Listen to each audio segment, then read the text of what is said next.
Assalamualaikum warahmatullahi wabarakatuh. Innal hamdalillah nahmaduhu wa nasta'inuhu wa nastahdihi wa nastaghfiruh wa natubu ilaihi wa natawakkalu alaihi wa na'udzu billahi min shururi anfusina wa sayyiati a'malina. May yahdihillahu fala mudilla lahu wa may yudlil fala hadiya lahu. Allahumma salli wa sallim wa barik ala Muhammad wa ala ali Muhammad kama sallaita wa sallamta wa barakta ala Ibrahim wa ala ali Ibrahim fil alamin innaka Hamidum Majid. Amma ba'd. Ahlan wa sahlan Farid Misbah, T. Yusof, Muhammad Zawi Abdullah, Suzy Daniel dan Maizatul Adnan serta semua muslim-muslimat yang rahmati dan dikasihi sekalian. Malam ni saya akan menyentuh cuma satu ayat saja daripada surah Nisa, iaitu kisah tentang Gikaluk sebenarnya hadir pada malam ni ya.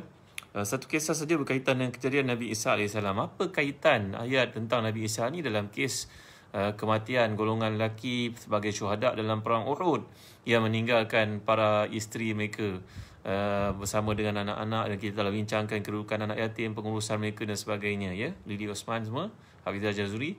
Sekarang mengapa Allah bawa penekanan aspek ini di samping bab akidah? Allah bawa pada kita kisah Maryam, ibu kepada Isa alaihi wassalatu wassalam. Tentu ada rahsia di sebalik peristiwa ini tuan-tuan. Dan saya akan ceritakan kepada tuan-tuan bagaimana seorang kafir pada zaman Harun Ar-Rashid yang telah pun membawa perbincangan ini kepada seorang ulama yang ada pada masa itu, lalu dia telah membuktikan bahawa perkataan min yang Allah gunakan yang merupakan huruf jar itu bukanlah min li tab'id ya, tapi dia merujuk kepada satu penggunaan yang lain, maksud yang lain, kerana bahasa Arab ini bahasa yang sangat kaya dengan makna, dan huruf ma'ani, huruf-huruf yang terdapat dalam huruf jar itu mengandungi makna-makna yang tertentu, seperti yang saya pernah ajar pada tuan-tuan, tunjukkan pada tuan-tuan. Perkataan raghiba, raghibah maknanya hendak, tapi dia perlu kepada raghibah fi ataupun raghibaan. Kalaulah seorang itu berkata raghibtu fin naum, saya nak tidur, tapi kalau raghibtu anin naum, saya tidak mau tidur, huruf fi dan juga an itu menjadi penentuan kepada makna yang dikehendaki oleh perkataan raghibah. Begitu juga perkataan da'a lahu dan juga da'a alaihi, ataupun da'a laha ataupun da'a alaiha, doa kebaikan, doa keburukan. Li itu merujuk kepada kebaikan, ala bila dicantumkan dengan da'a ia merujuk kepada doa kejahatan, keburukan, malapetaka, musibah dan sebagainya. Jadi tuan-tuan, begitulah indahnya bahasa Arab kalau kita dapat pelajari. Saya janjikan tuan-tuan nak start kuliah bahasa Arab di Zon Travel. Nampaknya belum sempat-sempat lagi. InsyaAllah bulan 3 ni tuan-tuan. Ni bulan 3 pun dah berapa bulan. InsyaAllah tuan-tuan, mudah-mudahan Allah beri kesempatan kepada kita. Bagi yang tuan-tuan minat, tunggu, dan insyaAllah kita akan mulakan tak lama lagi dengan izin Allah SWT. Doakan. Ada beberapa kekangan yang berlaku sekarang ni Jadi malam ni saya nak bawa kepada tuan-tuan seperti saya janjikan tadi daripada tafsir ayat 171 surah Nisa. Dan bagi tuan-tuan yang memiliki tafsir Ibn Katsir, tolong buka jilid yang kedua, muka surat ke 634. Ini tafsir Ibn Katsir muka surat 634. Jadi kalau gunakan tafsir yang cetakan Pusaka Imam Syafi'i dan juga Telaga Biru ni, tuan-tuan akan dapat muka surat yang sama dengan saya. Tafsir yang lain ataupun cetakan yang lain yang bukan Telaga Biru, tuan-tuan tak jumpa muka surat yang saya maksudkan ya. Jadi lihat pada muka surat 134, jilid yang kedua, ayat ke 171. Kita masih lagi dalam kempen satu rumah satu tafsir, satu sekolah satu tafsir. Mudah-mudahan cikgu-cikgu yang mendengar kuliah ni jangan keberatan untuk buat investment ni bagi sekolah anak-anak kita, ada rujukan yang solid tuan-tuan. Kerana kitab terjemahan Quran saja tak memadai, bacalah tafsir Quran. Dan tafsir Ibn Katsir ni masya-Allah telah ditulis oleh Ibn Katsir lebih 700 tahun, dapat tempat di hati manusia. Itu tak lain tak bukan menunjukkan penerimaan amalannya, kesungguhannya, keikhlasannya yang dibuat kerana Allah SWT. Imam Malik pernah berkata lebih 1400 tahun lalu, 1300 tahun lalu, maka lillahi fahuwa baqin. Apa yang dibuat kerana Allah maka ia kekal. Demikianlah tafsir Ibn Katsir ni tuan-tuan, dapat tempat di hati manusia lebih 500 tahun, lebih 5 kurun. Ini tak lain tak bukan menunjukkan kepada keikhlasan beliau Bagi tuan-tuan yang beli tafsir Ibn Katsir dari Telaga Biru, tuan-tuan akan bukan saja dapat ikut kuliah bersama dengan saya dan kursus yang telah kita tunjukkan ni, bahkan tuan-tuan dapat hadiah buku ensiklopedia dan nama-nama anak. Kempen ni masih berjalan lagi. Bagi tuan-tuan jangan teragak-agak, lekaslah buat investment untuk memahami kalamullah ni dengan tafsir Ibn Katsir. Tuan-tuan dapat hadiah buku ensiklopedia dan nama-nama anak yang bukan saja penuh dalamnya nama-nama bakal cahaya mata yang akan ditimang, malahan penuh dengan nama para ulama, para sulaha, salihin, mufassirin. Kisah-kisah dikemukakan kat sini, nama-nama yang dibenarkan, nama yang dilarang, keejaannya. Lebih 3,500 entry dalam kitab ni tuan-tuan. Jadi kamus nama Baik, lihat ayat 171. أعوذ بالله من الشيطان الرجيم. يا أهل الكتاب لا تغلوا في دينكم ولا تقولوا على الله إلا الحق إنما المسيح عيسى بن مريم رسول الله وكلمته ألقاها إلى مريم وروح منه فآمنوا بالله ورسله ولا تقولوا ثلاثة انتهوا خيرا لكم إنما الله إله واحد سبحانه أن يكون له ولد له ما في السماوات وما في الأرض وكفى بالله وكيلا. Sadaqallahul Azim.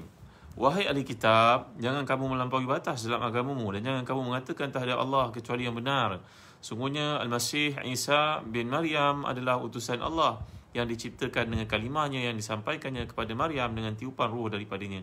Maka berimanlah kamu kepada Allah dan Rasul-Rasulnya, jangan kamu mengatakan ilah itu tiga, berhentilah dari ucapan itu lebih baik bagimu. Sungguhnya Allah adalah Tuhan yang Maha Esa, Maha Suci Allah dari memiliki anak, segala yang di langit dan di bumi adalah kepunyaannya, cukuplah Allah sebagai pemelihara.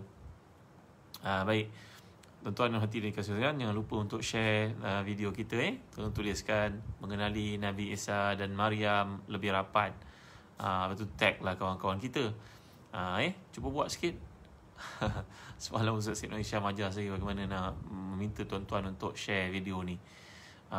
Malam ni kita bincang bab Nabi Isa dan ibunya Maryam. Apakah kaitan dari kisah Maryam ini dengan puteranya Isa dengan kisah wanita-wanita yang kematian suami dalam perang Uhud menerusi surah An-Nisa ni. Tuan-tuan tentu dah faham clue yang saya maksudkan.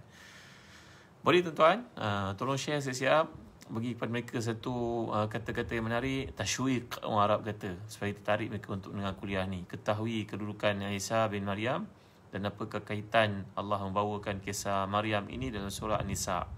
Nampak macam ada terputus. Macam apa pula kaitannya? Apa signifikannya kisah Maryam ni dengan wanita-wanita yang kematian suami dalam perang Uhud? Jadi ini kaitan yang sebenarnya mengapa kisah Maryam dibawa oleh Allah pada penghujung surah An-Nisa ni. Maklumlah orang perempuan dalam kehidupan sangat banyak ujian, terutamanya bila kematian suami ataupun berpisah ke sebagainya. Jadi kadang-kadang terasa dunia itu gelap, dunia itu tak ada tempat untuk bergantung lagi. Ingatlah Allah ada tuan-tuan.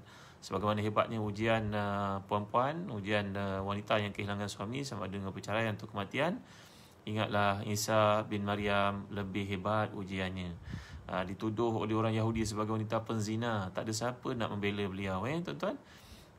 Jadi itu sebab dalam satu hadis menunjukkan bila Nabi kita SAW di Isra' Mi'rajkan, Nabi melihat ada kalangan wanita yang berlumba-lumba untuk masuk syurga bersama dengan baginda sallallahu alaihi wasallam. Lantas ditanya kepada Jibril, jawapan Jibril inilah merupakan wanita-wanita yang kematian suami lalu bersabar di atas kematian itu ataupun tiada suami. Maka mereka bersabar membesarkan anak kerana melihat itu satu peluang untuk meraih ibadah, waktu untuk penumpuan waktu dengan ibadah dengan Allah SWT yang sangat menyeronokkan, membahagiakan, begitu lazat. Mereka tak adalah disibukkan dengan komitmen-komitmen seperti wanita-wanita yang bersuami yang lain. Walau bagaimanapun likuli maqamin maqal, tak semua kaedah ni boleh di-generalizekan tuan-tuan ya. Ada kalangan isteri-isteri para sahabat pun lepas kematian sahabat-sahabat, suami-suami mereka yang mulia itu, mereka berkahwin, tak ada salah. Ini semua bergantung kepada masing-masing. Bukanlah nak dikata orang yang berkahwin tu tak betul, tak dapat pahala, tak ada kelebihan, tak. Tapi bagi mereka yang diuji dengan ketiadaan suami, ingatlah ini Maryam alaihissalam sebagai satu benchmark, satu ukuran yang sangat penting untuk kita kaji, kita baca, supaya timbul dalam diri kita rasa kesyukuran di atas nikmat-nikmat Allah SWT yang lalu. Baik, lihat, Allah melarang ahli kitab dia bersifat ghulu. Ghulu ni berarti berlebih-lebihan, melampau-lampau. Ini banyak terjadi kalangan kaum Nasrani di mana mereka telah melampaui batas dalam mengagungkan Isa, mendewakannya, mengangkatnya di atas kedudukan yang telah diberikan oleh Allah. Mereka memindahkan baginda dari kedudukan kenabian hingga menjadikannya sebagai Tuhan selain daripada Allah SWT, menyembahnya sebagaimana menyembah Allah. Inilah dia sikap kaum Kristian, Nasara.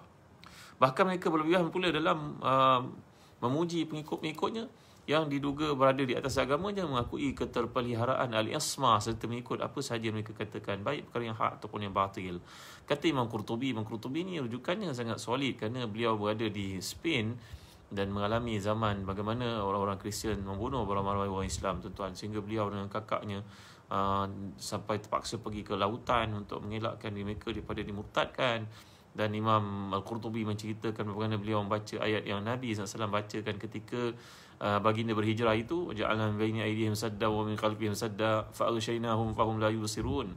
Maka orang yang saleh macam Imam Qurtubi dengan baca ayat daripada surah Yasin itu menyebabkan puak Kristian Nasara yang nak membunuhnya, dia dan kakak-kakaknya, adik-adik perempuannya itu, maka mereka tak nampak di mana Imam Qurtubi. Mereka mengatakan bahawa tadi budak ni dekat sini, mana pula perginya. Orang Kristian yang nak bunuh itu tak nampak, tuan-tuan, dengan keberkatan ayat yang dibacakan itu. Baik, sebelum terlupa, tuan-tuan, kami di Zazan Travel ada menjual kurma namanya Majdol. Ni kurma Majdol yang berasal dari Aghwar, tuan-tuan. Aghwar ni dekat Jordan, sepadan dengan Palestin. Ya, tuan-tuan, ini merupakan kurma yang antara yang terbaik, yang paling sihat untuk dimakan. Saya bukakan untuk tuan-tuan ni, dalamnya ya Allah, menyelerakan. Nampak kan? Ini ketemirnya, fatilnya, nakirnya yang kita belajar semua ada, kita bincangkan surah Nisa yang lalu kan.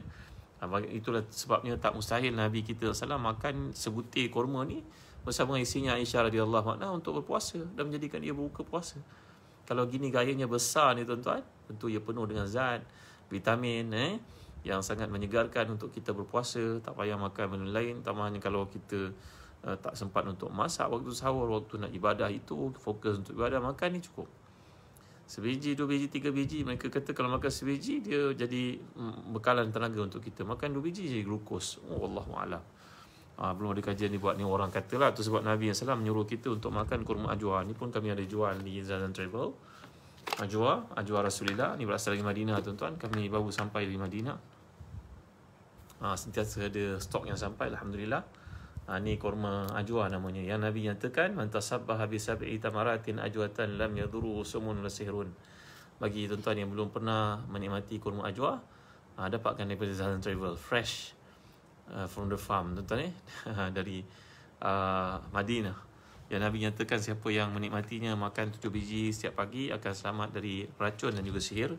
Alangkah banyaknya racun dan kehidupan kita pada ini, sedar atau tidak, pada makanan, pada ayam yang kita makan, sayuran dan sebagainya. Maka marilah kita ikut saranan Rasulullah SAW bagi menyelamatkan diri kita daripada keracunan, daripada racun, daripada sihir, dengan makan kurma ajwa. Dapatkan dari Zazan Travel. Terima kasih Zazan Travel kerana menaja kuliah kita seperti biasa pada malam ni. Baik, tuan-tuan yang dimuliakan Allah sekalian, kembali kepada apa yang dibincangkan ini, bahawa dalam apa yang diceritakan tentang kaum Nasara telah pun melakukan ghulu. Ghulu ni maknanya melampau-lampau, tuan-tuan. Ghulul as'ar, contohnya seperti disebut oleh Imam Az-Zamakhsyari dalam tafsirnya, perkataan ghulu ni merujuk kepada berlebih-lebihan. Walaupun ayat ni, ayat yang lalu menceritakan tentang Yahudi, sekarang ayat ni fokus kepada Kristian, tapi dalam masa yang sama dia juga merujuk kepada golongan Yahudi sebenarnya. Kerana ghulu ni ada 2 bahagian. Ghulu ini panggil sebagai ifrat, dan ghulu ini panggil sebagai tafrit. Ifrat ini maknanya mendewa-dewakan, meninggikan kedudukan Nabi Isa lebih dari kadar yang sepatutnya, sehingga meletakkannya sama kedudukan dengan Tuhan, dengan Ruhul Qudus, iaitu 3 dalam 1, tathlith namanya. Kita orang Islam kita panggil tauhid, di perkataan wahada yuwahidu tauhid. Orang Kristian thalatha yuthallithu tathlith. Tuan-tuan. Dan manakala orang Yahudi pula, mereka pun ghulu juga, iaitu melampau-lampau dalam mengkeji Nabi Isa, mengatakannya sebagai anak zina, yang telah pun berzina dengan seorang gembala yang telah kita bincangkan sebelum ni. Maka ghulu yang kedua ni nama tafrit. Farata yufaritu tafrit. Kalau tadi afrata yufritu al-ifrat, maka itu melampau-lampau memujinya. Yang ini melampau-lampau mengkejinya. Kita orang Islam ni duduk tengah-tengah, tuan-tuan. Kita mengatakan bahawa Isa ini merupakan seorang hamba Allah, Rasulullah, adalah seorang manusia biasa. Kerana Allah SWT juga menjadikan bukan saja Isa ini satu benda yang pelik, Allah juga menjadikan Nabi Adam AS. Inna mathala Isa indallahi kamathali Adam khalaqahu min turab thumma qala lahu kun fayakun. Kalau kita lihat yang Allah jelaskan surah Ali Imran ayat ke-29, nanti kita ada kesempatan kita baca surah Ali Imran, panjang surah ni, tuan. Jadi surah Ali Imran menceritakan tentang perdebatan Nabi SAW dengan golongan Kristian yang datang dari Najran untuk membahas sebab keagamaan. yang berakhir dengan Nabi mengajak mereka bermubahlah. Mubahlah ni berarti duduk di satu padang, Nabi bawa keluarga yang paling disayanginya, dan Kristian juga membawa orang yang paling disayanginya. Mereka akan bersumpah siapa yang betul akan selamat, siapa yang menyesatkan orang lain ataupun menipu orang lain yang tidak berkata kebenaran akan turun kilat memakannya di langit. Hampir-hampir berlaku perkara itu, tapi puak Kristian takut. Nampaknya mereka menarik diri, mereka mengatakan mereka tak sanggup. Mereka tahu mereka salah sebenarnya, tuan-tuan dimuliakan Allah sekalian. Jadi mubahlah ni sebenarnya tak berlaku. Thumma nabtahil fanaj'al anatallahi al-kazibin. Jadi mubahlah tidak berlaku, ya. Sumpah kebinasaan maksud mubahlah ni. Balik kita kepada cerita ni tadi, bahawa kita sebagai orang Islam adalah umat yang pertengahan, bahawa Nabi Isa ni merupakan seorang hamba Allah macam Adam yang Allah jadikan tiada bapa, tiada ibu. Itu lebih dahsyat lagi. Sedangkan Maryam ini ada bapa, ada ibu, cuma tidak ada bapa. Jadi itu sebab kita dapat lihat dalam ayat ini Allah mengatakan, Allah firman, la taghlu fi dinikum wa la taqulu 'ala Allahi illa al-haq. Jangan kata melainkan benda yang benar. Kata Imam Zamakhsyari, makna kebenaran ini iaitu golongan Kristian meletakkan Nabi Isa ini setinggi-tinggi makam, manakala golongan Yahudi meletakkan Nabi Isa ini serendah-rendah makam. Kalau seorang berada di darajat yang tinggi, yang seorang berada meletakkan Nabi Isa di dark ataupun darak yang paling asfal, yang paling rendah. Jadi Allah menyatakan innamal masihu Isa bin Maryam Rasulullah. Sungguhnya Masih Isa bin Maryam, kita akan lihat perkataan Isa disebut oleh Allah SWT dalam Quran sentiasa merujuk kepada Ibnu Maryam. Jadi maknanya untuk menyatakan dia memang tidak ada bapa. Dan Al-Masih yang disebut oleh Allah dalam Quran ni, Dajjal pun dipanggil sebagai Messiah juga, Masih. Tapi Masih itu dipanggil kerana mamsuhal ain. Dajjal dipanggil Masih kerana matanya sebelah itu buta, tuan-tuan. Mamsuhal ain, maknanya mata tak nampak sebelah.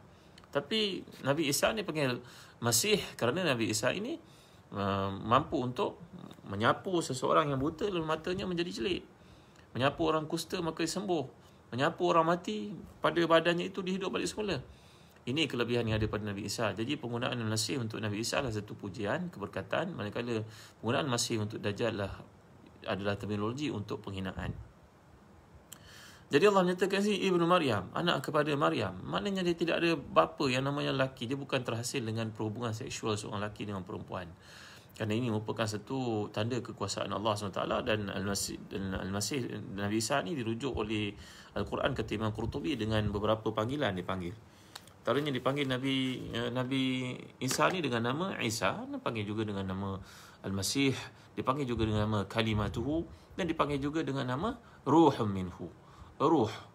Jadi dalam penggunaan Nabi Isa ini merujuk kepada 4 penggunaan ni, tuan-tuan. Dipanggil Masih, dipanggil Isa, dipanggil Kalimatuhu, dipanggil Ruhum Minhu.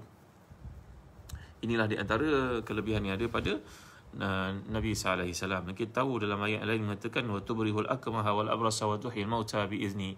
Nabi Isa ini boleh menghilangkan orang yang sakit kusta, boleh menghilangkan seorang yang buta menjadi celik, boleh menghidupkan yang mati. Ini antara kurniaan Allah SWT kepada Nabi Isa AS. Ini mukjizat-mukjizat yang diberikan oleh Allah kepada Nabi Isa AS. Jadi Allah menyatakan kat sini jangan melampau-lampau dalam memuji Isa bin Maryam. Satu pandangan yang paling menarik antara yang saya baca daripada pandangan Syekh Al-Imam Muhammad Mutawalli Sya'rawi dan tafsirnya, tafsir Sya'rawi. Khawatirnya, tawaduknya Mutawalli Sya'rawi ni, tuan-tuan, dia kata sebenarnya aku ni bukan ahli tafsir, aku ni hanyalah seorang yang tercetus, terfikir benda-benda ini aku baca. Beliau merupakan seorang ahli lugha yang hebat, maka dengan kekuatan bahasanya itu dia menyampaikan berbagai kupasan yang luar biasa di luar kotak yang kadang-kadang tak terfikir oleh kita dari sudut tafsir-tafsir lain, tak menjumpai pandangan-pandangan yang hebat seperti itu. Beliau berkata, kalaulah betul sekalipun kata Yahudi bahawa, kata golongan Kristian bahawa Allah menghantar puteranya itu untuk di-crucify, untuk dikorbankan kerana kesilapan dilakukan oleh datuknya Adam AS, kenapa Allah perlukan sampai 2000 tahun baru kedatangan anak itu berlaku? Ni soalan tanya pada orang Kristian. Dia boleh jawab tak? Kenapa 2000 tahun baru datang? Allah terfikir. Baru Allah terfikir. Allah dengan kudratnya, kuasanya, ilmu, hikmahnya yang meluasi segala-gala, tiba-tiba baru dia terasa nak hantar orang selepas 2000 tahun Adam melakukan kesalahan. Jarak masa yang ada di antara itu, kenapa perlu waktu sedemikian panjang? Dan kalau betul sekalipun, kenapa kan Nabi Isa itu duduk selama 33 tahun saja, tak lebih daripada itu, supaya banyak lagi orang boleh melihat, boleh mengambil pengajaran, boleh beriman dengannya, memandangkan dia anak Tuhan. pandangan seperti ini kalau tanya kepada orang yang Nasara, agak-agak dia boleh jawab tak tuan-tuan yang boleh Allah sekalian. Jadi apa yang dinyatakan kat sini, bahawa ia merupakan satu pendustaan, satu pembohongan, satu perkara yang sebenarnya kita dah bincang yang lalu. Ahli-ahli kitab ini, terutamanya pendeta-pendeta Kristian, mereka memahami perkara tersebut. Waktu nak mati nanti, mereka akan beriman kepada Allah SWT dengan sebenarnya. Tapi iman pada waktu itu sudah tidak berguna lagi. Kerana ia umpama berimannya Fir'aun ketika melihat laut sudah menenggelaminya, mengkaramkannya, akan melemaskannya. Amantu bima amanat bi banu Israil wa ana minal muslimin. Sudah tak berguna lagi kata-kata pada masa itu, kan nyawa dah sampai di tenggorokan, dah sampai ke halqum. Jadi inilah dia satu pembohongan yang diterima waktu ke waktu. Dan kata Imam Qurtubi, sebenarnya orang Kristian ini mereka beriman dengan cara yang betul selama 81 tahun lepas Nabi Isa diangkat oleh Allah SWT ke langit. Selama 81 tahun. Kemudian bila berlaku peperangan di antara dengan golongan Yahud, maka datanglah seorang pendeta Yahudi yang sangat licik yang namanya Bolos, yang telah pun berusaha untuk menyesatkan kaum Nasara ini. Kata Imam Qurtubi dalam kajiannya, inna Nasara kanu ala dini Islam 81 sanatan ba'da ma rufi'a Isa yusalluna kama nusalli ila al-qibla wa yasumuna syahr Ramadan hatta waqa'a fi ma bainahum wa bainal yahud harbun wa kana fil yahud rajulun syuja' yuqalu lahu Bolus. Ni yang saya baca daripada tafsir Qurtubi. Tunjuk sikit boleh tuan-tuan tafsir Qurtubi. Ni tafsir Qurtubi. Nampak? Allah nikmatnya boleh baca bahasa Arab tuan-tuan. Jadi kata Imam Qurtubi dalam kajiannya, sebenarnya orang Kristian ini mereka beriman kepada Allah SWT selama 81 tahun lepas kewafatan Nabi Isa. Tapi lepas itu berlakulah perangan antara orang Kristian dengan orang Yahudi, dan ada seorang panglima perang yang sangat kuat di kalangan Yahudi namanya Bolos. Lalu dia telah pun membuat satu penipuan, dan dia berkata, in kana al-haqqu ma'a Isa faqad kafarna wa jaharna wa ila an-nari masiruna wa nahnu maghbununa in dakhalu al-jannah wa dakhala an-nar wa inni ahtadu fihim fa udhilluhum fayadkhuluna an-nar wa kana lahu faras yuqalu lahu iqab فأظهر الندامة ووضع على رأسه تراب وقال النصارى أنا بولس أدعوكم قد نوديت من السماء أن ليس لك توبة إلا أن تتنصر. Maka Bolos ini telah pun buat satu tipu hela untuk mengajak orang Kristian dengan kaedahnya, mengatakan bahawa kaedah yang benar untuk jadi orang pengikut Nabi Isa, yang sebenarnya aku dapat wahyu daripada langit, aku dapat berita daripada langit. Dan akhirnya tuan-tuan dia berjaya menyesatkan orang Kristian. Dan dikatakan ni, ثم مضى إلى بيت المقدس واستخلف عليهم نسطورا وعلموا أن عيسى بمريم إله. Daripada sinilah mulanya etikad golongan Nasara itu tersesat bila mereka meletakkan Isa bin Maryam itu menjadi Tuhan. ثم توجه إلى الروم وعلمهم اللاهوت والناسوت. Kemudian dia pun pergi ke Rom, maka mulalah mengajar ilmu namanya falsafah yang bersifat lahut dan juga nasut. Lahut ni berkaitan dengan ilah, nasut ni berkaitan dengan manusia. Lalu dijadikan Nabi Isa itu sebahagian Tuhan, sebahagian manusia. Itu sebab dia diutuskan di dunia yang boleh dibunuh, tapi dia anak Tuhan. Inilah dia ajaran lahut dan juga nasut mula berlaku sewaktu Bolos ini pengkaji agama yang hebat, yang bijak di kalangan Yahudi untuk menyesatkan kaum Nasara. Itu sebab dalam surah Al-Fatihah kita baca ghairil maghdubi alaihim waladdallin, bahawa janganlah biarkan kami ihdinas siratal mustaqim siratal ladzina an'amta alaihim ghairil maghdubi alaihim waladdallin, jalan orang yang kau nikmat ke atas mereka, bukan jalan orang yang kau murkai, bukan jalan mereka yang sesat. Maksud kau murkai itu adalah Yahudi, kerana Yahudi membuat berbagai-bagai hela untuk menyesatkan orang lain, dan akhirnya yang tersesat itu golongan Nasara, kerana dia menerima apa yang ditulis, apa yang dikatakan, apa yang didakwahkan oleh golongan Yahudi itu, maka sesatlah mereka. Jadi ini kata Imam Al-Qurtubi. Kemudian balik kepada ayat ni tadi tuan-tuan, antara perkara yang menimbulkan kemusykilan, mengapa Allah menyebut di sini dalam ayat ni kita belajar bahasa Arab wa kalimatuhu alqaha ila Maryama wa ruhum minhu. Ini kalimahnya yang diberikan kepada Maryam dan ruh daripadanya. Apakah maksud ruh ni tuan-tuan? Kalau kita baca surah Al-Qadr pun ada tanazzal malaikatu wa ruhu fiha. Ruh, ramai orang yang mentafsirkannya secara silap, mungkin kerana kejahilan, mungkin tidak membaca, mungkin tak faham bahasa Arab. Mereka mengatakan bahawa malam Qadar itu roh-roh ibu bapa semua pulang ke rumah, maka kita digalakkan pergi ke kubur, ke situ pula perginya. kita baca ayat Quran, wa ma anta bimuslimin fil qubur. Orang yang mati ni sudah tidak boleh mendengar lagi apa yang berlaku kat dunia. Tak tahu apa berlaku kat dunia. Dan kita baca surah ini, Allah menyatakan wa min waraihim barzakhun ila yaumi yub'atsun. Orang mati ni akan diadakan barzakh. Barzakh ni satu hail, satu jidar di antara kita mereka. Tak ada komunikasi dah tuan-tuan.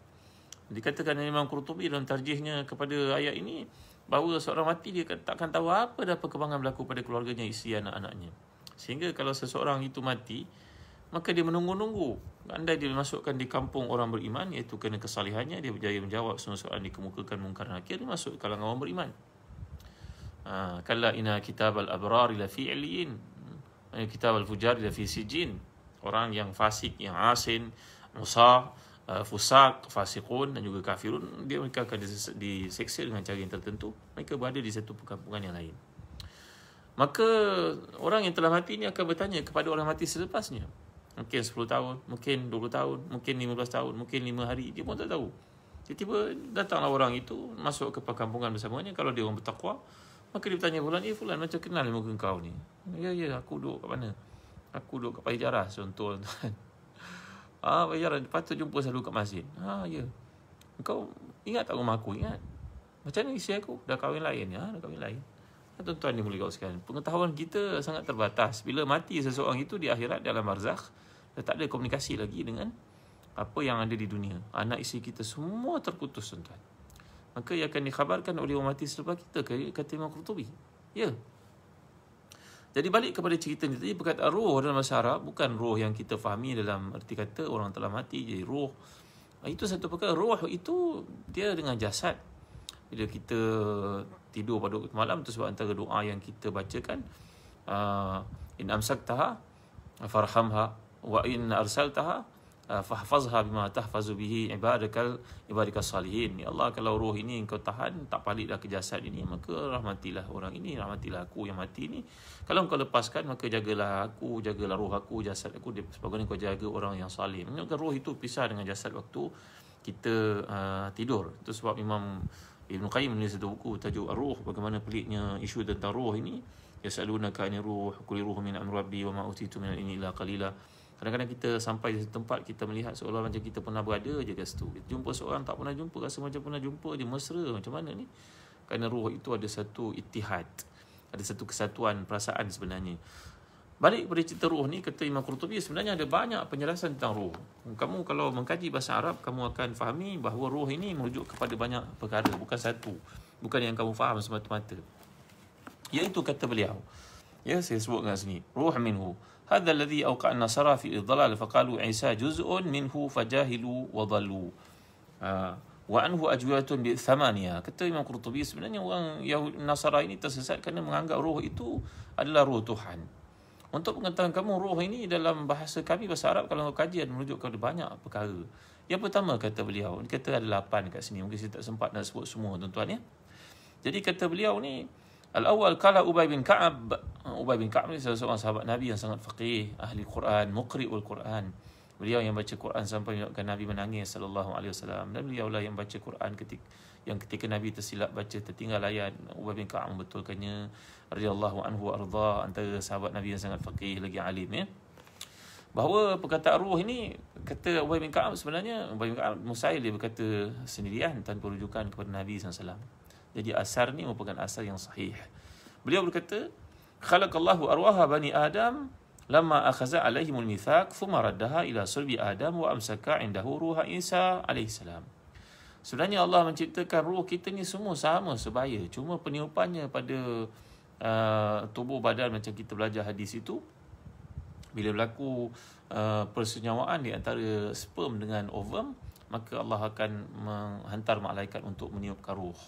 Jadi roh itu diletakkan dalam tulang sulbi seseorang yang bakal menjadi ayah, datuk kepada kita, lalu dikeluarkan mengikut ketetapan waktu yang Allah kehendaki.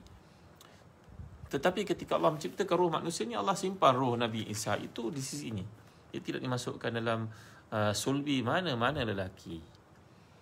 Jadi bila Allah menetapkan kelahiran Isa ini daripada ibunya Maryam, maka Allah meniupkan roh itu. Roh itu memang semua kita ini berasal daripada roh yang Allah jadikan.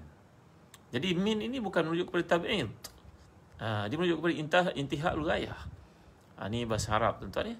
Jadi kata Imam Qurtubi dalam pandangan yang pertama merujuk pada ruh ini, ruh manusia semua diciptakan oleh Allah, dimasukkan dalam tulang sulbi bapa mereka, maka lahirlah kita pada waktu yang ditetapkan. Melainkan ruh Isa bin Maryam dipegang oleh Allah SWT, tidak dimasukkan di mana tulang-tulang sulbi orang lelaki. Kita pernah bincangkan surat Tariq yang lalu kan. Yakhruju min sulbi wa taraib, kita telah bincangkan perkara ni ya. Jadi yang kedua mengatakan bahawa jadi ruhun minhu ni pula dari sudut bahasa Arab merujuk pada idhafah li tashrif, tafdil. Idhafah ni ada berbagai peranan. Idhafah makna sandaran. Kalau saya sebut oleh tuan-tuan baitu, rumah, baitun. Tapi kalau sebut baitullah, rumah Allah. Maka sandaran perkataan baitullah itu kepadanya bagi menunjukkan penghormatan, kemuliaan, keagungan. Dia bukan macam baitu ustaz ke, baitul ustaz ke, baitu ali ke, tapi menunjuk baitullah menunjuk kepada keagungan, kehebatan. Demikianlah Nabi Isa AS, dia merujuk kepada ruhun minhu daripada Allah kerana tashrif, tafdil, kemuliaan, kedudukan Nabi Isa AS ini. Baik, yang kedua dari sudut bahasa Arab, wakilah kata Imam Az-Zamakhsyari pula bahawa kad yusamma man tazhar minhu al-asya' al-ajiba ruhan.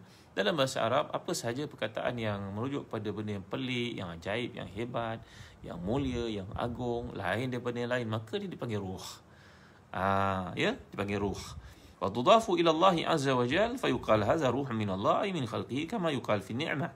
Maka bila disandarkan ruh itu satu benda yang pelik, yang ajaib, yang agung, yang unggul, macam Nabi Isa AS seorang manusia yang soleh, seorang manusia yang bertakwa, seorang manusia yang sangat wara', manusia yang sangat hebat, maka sewajarnya layak untuk disandarkan kepada Allah sebagaimana kita menyebut hazihi ni'matun min Allah.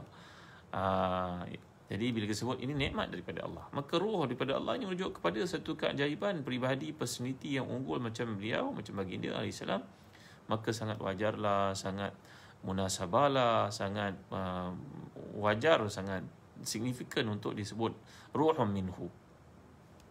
Baik, muslim-muslimat rahmati dan dikasihi sekalian. Lagi waqila yusamma ruhan bi sabab nafkhati Jibril alaihi salam wa yusamma nafkh ruhan. Ia juga merujuk kepada ruh, iaitu datang perkataan rih. Rih yang maknanya angin, kerana dia merupakan tiupan daripada Jibril AS ke pakaian Maryam AS. Seperti yang telah disebutkan tadi, ruh ni datang daripada kejadian yang Allah jadikan manusia semuanya berasal pada ruh yang masukkan tulang sulbi. Maka ruh Nabi Isa ni disimpan di sisi Allah. Bila tiba waktu ditetapkan, datang Jibril untuk meniupnya dalam pakaian ibunya Maryam, maka mengandunglah wanita yang mulia itu dengan kehendak daripada Allah Subhanahu wa taala. Waqad warada anna Jibril nafakha fi dir'i Maryam fahamalat minhu bi idznillah. Dan kita pelajari bahawa Jibril datang untuk meniup dalam pakaian Maryam, maka mengandunglah daripadanya dengan izin Allah Subhanahu wa taala. Jadi ini antara penjelasan yang dimaksudkan. Lagi perkataan ruh ni juga merujuk kepada rahmatun minhu. Apa-apa yang bersifat ruh ini merupakan rahmat daripada Allah SWT. Menunjukkan kasih sayang Allah SWT. Fakana Isa rahmatan minallahi liman ittaba'ahu. Jadi Isa ni memang merupakan satu rahmat. Bagaimana Nabi SAW juga merupakan rahmat kepada umat ini. Jadi Nabi Isa merupakan rahmat kepada pengikut-pengikutnya yang mentaati, yang mengambil peluang itu untuk menjadi orang beriman kepada Allah. Maka perkataan ruh juga merujuk kepada rahmat dalam penjelasan oleh Imam Qurtubi. Lagi perkataan ruh ni juga merujuk kepada burhan minhu. Kerana Nabi Isa ni merupakan satu burhan. Burhan ni satu bukti daripada Allah Subhanahu wa taala. Jadi ini antara penjelasan-penjelasan dikemukakan oleh Imam Qurtubi merujuk kepada perkataan ruh. Itu sebab kata Imam Abu Su'ud dalam tafsirnya, ni pula tafsir Abu Su'ud ni tuan-tuan. Allah nikmatnya baca. Ni. Apa nama ni? Tafsir Abi Su'ud. Abi Su'ud. Ni pun tafsir yang sangat menarik. Imam ni mazhab Hanafi, tapi kajian lughahnya sangat penting untuk para ustaz baca ya. Saya bacakan. Yuhka ana tabiban hadhiqan nasraniyan li Rashid.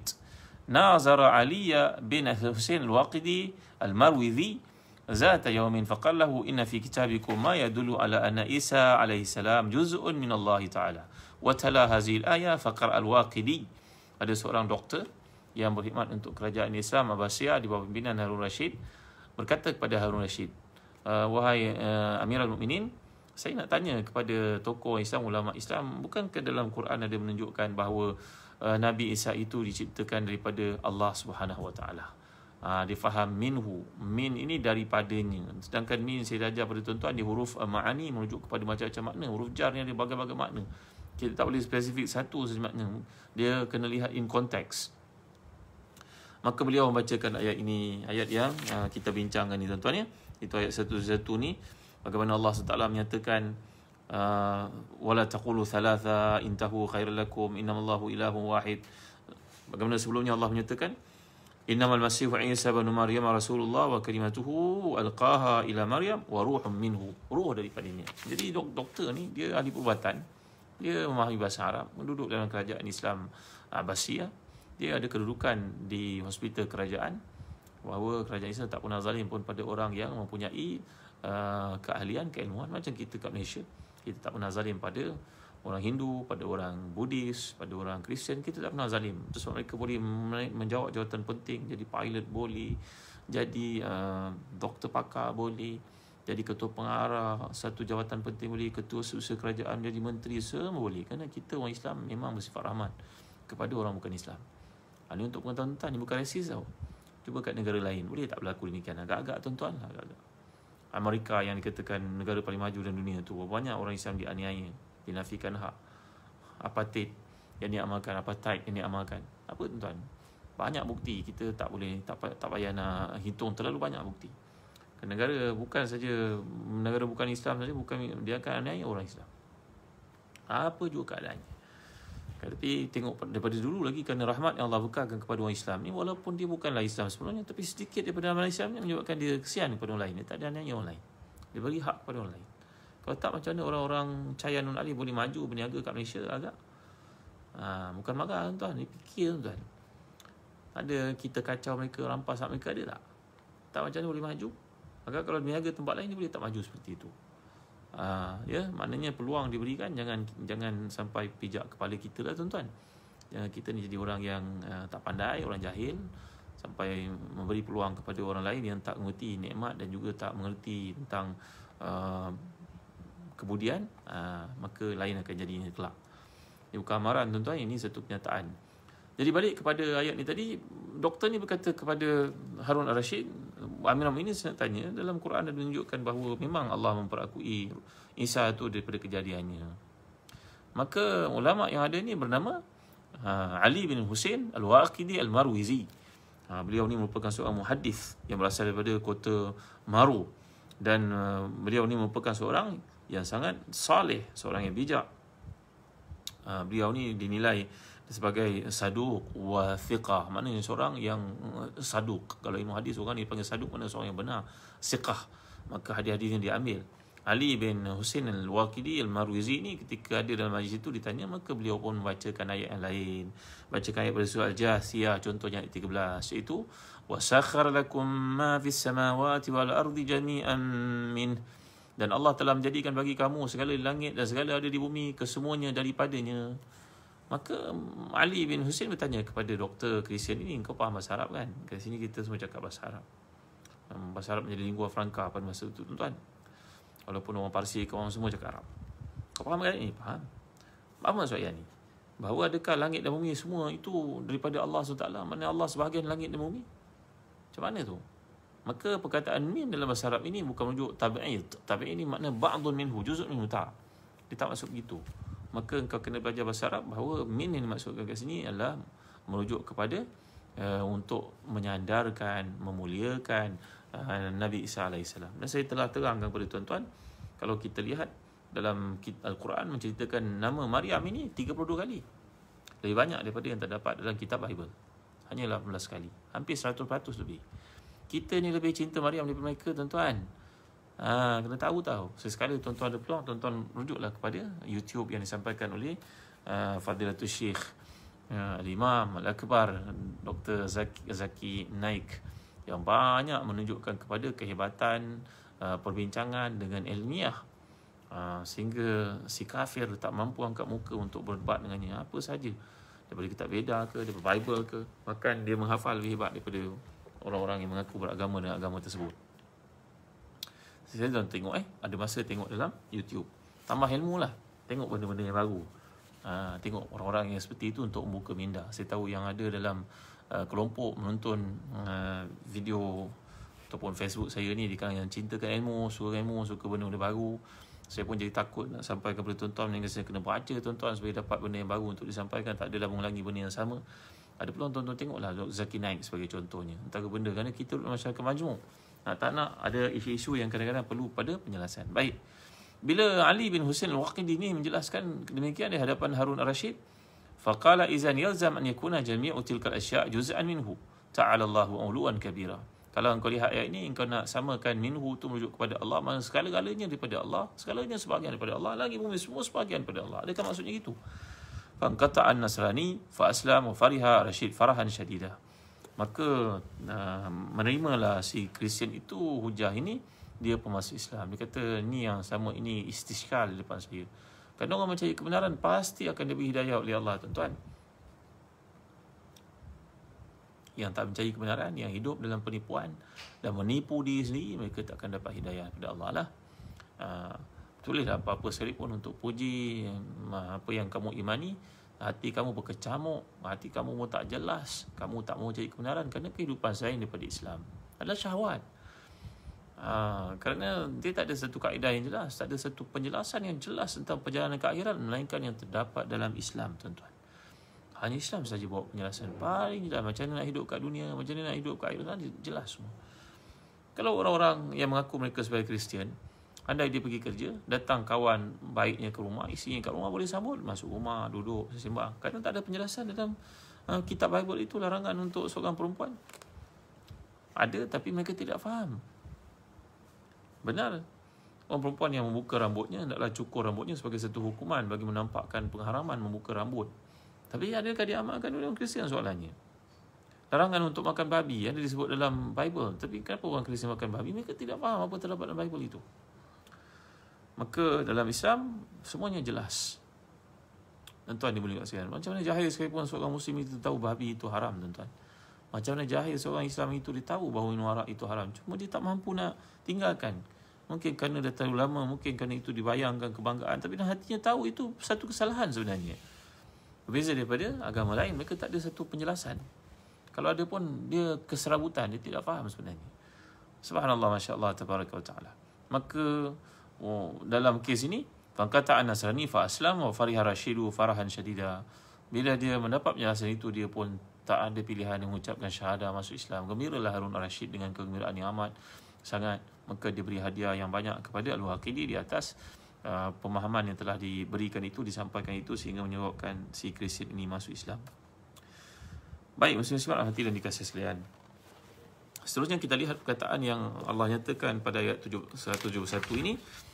Fa'aminu billahi wa rusulihi wa la taqulu thalatha. Jangan kamu kata tiga. Intahu khairul lakum. Berhentilah, stoplah, cukuplah. Innamallahu ilahun wahid. Sungguhnya Allah itu hanya satu. Subhanahu ayyakun lahu walad. Maha suci Allah untuk kamu sifatkan dia memiliki anak. Jadi perkataan subhana, saya pernah terang kepada tuan-tuan bahawa subhana berasal perkataan sabaha. Sabaha ni makna berenang. Sabaha, berenang. Kalau sabaha ni merujuk kepada tasbih, tapi asal usul perkataannya, kata para ulama lughah dalam fiqh lughah, contohnya Al-Asbah ni merujuk kepada sabaha. Jadi perkataan sabah yang merujuk kepada gambaran perkataan yang sama, sabah, hakikatnya seorang berenang menjauhi dari posisi asalnya. Kita berenang ke tengah laut sebagai contohnya. Ini kapal yang kita naik, berenang jauh, maka sabah. Jadi hakikatnya orang yang berenang menjauhi dari posisinya. Jadi bertasbih dalam pengertian agama adalah bererti menjauhkan Allah dari segala sifat kekurangan dan sifat kelemahan. Mana itu sabah. Kalau orang berenang tu menjauhi, berenang jauh daripada tempat dia berlepas itu, maka demikianlah bila merujuk pada sabah yusabbihu tasbih, kita menjauhkan Allah dari segala sifat kekurangan, kelemahan, kecacatan, keaiban. Jadi dengan mengucapkan subhanallah ni, orang yang mengucap itu mengakui bahawa tiada sifat, tiada perbuatan Allah yang tidak sempurna, yang tercela, yang kekurangan, yang tidak adil, baik pada makhluk ataupun kepada manusia. Jadi kata ini biasa dapat diucapkan bila seorang itu pada satu yang menakjubkan dan satu yang menghairankan. Jadi dalam ayat ini tampil untuk menggambarkan satu yang sangat menghairankan. Betapa tidak, tuan-tuan, seorang muslim, bahkan seorang yang terpelajar, akan sukar untuk menerima Isa ni sebagai anak Tuhan diutuskan untuk menyelamatkan manusia. Memang tak boleh terima akal. Orang gunakan akal ni tak boleh terima. Sekian banyak pertanyaan yang menghairankan dan sukar dijawab dapat muncul daripada perkara ini. Contohnya seperti yang dikatakan Syarawi tadi, setelah 2000 tahun yang lalu baru Allah nak utuskan anaknya. Kenapa tak utus awal-awal? Kenapa tak lepas Nabi Adam saja terus utus anaknya untuk mengkafarahkan dosa Adam makan buah dan syurga? Kenapa tak berlaku awal daripada itu? Kemudian mengapa hanya 33 tahun usia Nabi Isa kat bumi ni? Mengapa tak berlanjutan sampai ke akhir zaman? Mengapa Allah ada anak? Macam-macam soalan. Kalau ada anak, tentu dia akan bias kepada anaknya itu banding kepada makhluk yang lain. Manusia, orang-orang lain. Itu sifat orang yang memiliki anak. Maha suci Allah. Itu sebab perkataan subhanallah didatangkan kat sini supaya kita dapat melihat ketidakwajaran dan ketidakwarasan untuk mengatakan bahawa Allah memiliki anak. Dan saya telah jelaskan tadi bahawa dalam konteks ini Allah menyatakan lahu ma fis samawati wa ma fil ard. Allah memiliki langit dan bumi. Allah memiliki segala-galanya. Maka Allah tidak perlu pada siapa pun untuk membantu mentadbir, untuk mewarisinya. Orang ada anak ni kerana dia akan mati, maka dia nak hartanya itu mengalir kepada anaknya, dapat meneruskan legasinya. Allah tidak perlu pada itu semua. Allah memiliki segala-galanya. Muslim-muslimat hati dan dikasihi, wa kafa billahi wakila. Cukuplah Allah Subhanahu wa taala sebagai pemelihara.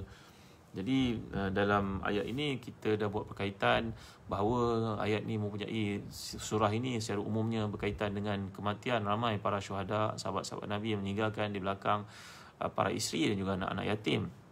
Maka seandainya mereka merasa sukar dalam kehidupan ni, bacalah ayat ini bagi mengetahui Isa bin Maryam mengalami ujian lebih besar daripada mereka semua. Walaupun seorang perempuan itu kehilangan suami waktu sangat memerlukan, tapi ada adik-adik boleh melihat, ada kerja untuk bergantung, ada orang simpati kat luar. Maka kalau kita baca ayat ini akan timbul satu kelegaan, kebahagiaan dalam diri bahawa nikmat Allah masih banyak dalam hidup kita. Itu sebab antara doa yang penting untuk kita amalkan tuan-tuan berkaitan juga dengan perang Uhud yang saya dah ajar pada tuan-tuan banyak kali untuk diungkapkan atas kematian seorang sahabat yang mulia namanya Abu Salamah radhiyallahu anhu. Maka isterinya Ummu Salamah berdoa kepada Allah, Allahumma ajurni fi musibati wa akhlif li khairan minha, inna lillahi wa inna ilaihi raji'un. Allahumma ajurni fi musibati wa akhlif li khairan minha. Ya Allah, kepada Engkau tempat kami datang, kepada Engkau kami kembali. Bismillahirrahmanirrahim. Ya Allah, berilah aku ganjaran atas musibah yang menimpa ini dan gantikan untukku satu lebih baik daripadanya. Andai seseorang ditimpa musibah, membaca doa seperti ini, maka Allah pasti akan beri ganjaran kepadanya dan menggantikan untuknya satu yang lebih baik. Maka dalam kes Ummu Salamah radhiyallahu anha, tak kala membaca doa ini teringat dalam hati, terfikir bagaimana kalau Allah nak gantikan suami aku yang hebat itu, namanya Abu Salamah radhiyallahu anhu, yang punya banyak pengorbanan dalam Islam. Tiba-tiba Allah memakbulkan doanya dan menghantar suami yang jauh lebih baik daripada Abu Salamah, iaitu tak lain tak bukan Rasulullah sallallahu alaihi wasallam. Aduhai tuan-tuan dimuliakan Allah sekalian, maka apa saja ujian dalam hidup ni menjadi senang apabila kita berdampingan dengan Allah. Peganglah ayat wa kafa billahi wakila. Cukuplah Allah untuk menjadi pembimbing, penyelamat, penaung, pembimbing kita. Kerana perkataan wakil ni saya dah ajar tuan-tuan tentang perkataan tawakal. Kalau kita dalam konteks keduniaan letakkan seorang menjadi wakil rakyat, berarti dia akan mewakili kita di peringkat tertinggi untuk menyampaikan suara kita. Cuma di peringkat manusia ni tak semua orang boleh mewakili kita dengan betul. Tapi bila kita menyerahkan urusan kepada Allah, berarti kita tawakal kepadanya, kerana Allah sebaik-baik wakil untuk menyelesaikan urusan kita. Pasti segala yang dilakukan semuanya hikmah belaka, tuan-tuan dimuliakan Allah sekalian. Jadi setakat ini saja untuk renungan kita pada malam ni. Yang pemaaf atas segala kekurangan. Moga segala kebaikan itu dapat kita fahami, kita amalkan, kita tadabbur ayat yang indah ini. Sekian dari saya. Jangan lupa tuan untuk share kepada teman-teman kita video ni ke seramai orang yang ada. Mudah-mudahan ada kebaikan untuk ditakmimkan. Terima kasih Puan Fatimah Wati. Terima kasih Liz Kaiman, Zahara Ngah. Sebenarnya hadir pada malam ni. Ada soalan dikemukakan tadi saya tak sempat nak jawab. Mungkin dah terjawab soalan dikemukakan. Kalau tak ada nanti saya cuba cek, saya jawab personally insyaAllah. Terima kasih tuan. Jadi akhir sekali, atrukukum tahta ri'atillah wa sallallahu ala sayyidina Muhammad wa ala alihi wa sahbihi wa baraka wasallam. Alhamdulillahi rabbil alamin wa barakallahu fikum. Wassalamualaikum warahmatullahi wabarakatuh. Kita tamatkan dengan baca suratul Asr tasbih kafarah. Bismillahirrahmanirrahim. Wal 'asr innal insana lafi khusr illa alladhina amanu wa amilus salihat wa tawasaw bil haqq wa tawasaw bis sabr. Subhanakallahumma wa bihamdik asyhadu an la ilaha illa anta astaghfiruka wa atubu ilaik. Terima kasih tuan, jangan lupa untuk share kepada orang lain berilah ayat-ayat yang kick, yang menarik, yang juicy. Kenapa Allah menyebut kisah Maryam dalam surah Nisa? Contohlah, apakah kelebihan, apakah maksud roh yang Allah kaitkan dengan Nabi Isa? Tag pada kawan-kawan kita, di sini ada penjelasannya. Sekian tuan-tuan, terima kasih sekali lagi. Wallahu alam. Jumpa lagi pada esok insya-Allah. Assalamualaikum warahmatullahi wabarakatuh.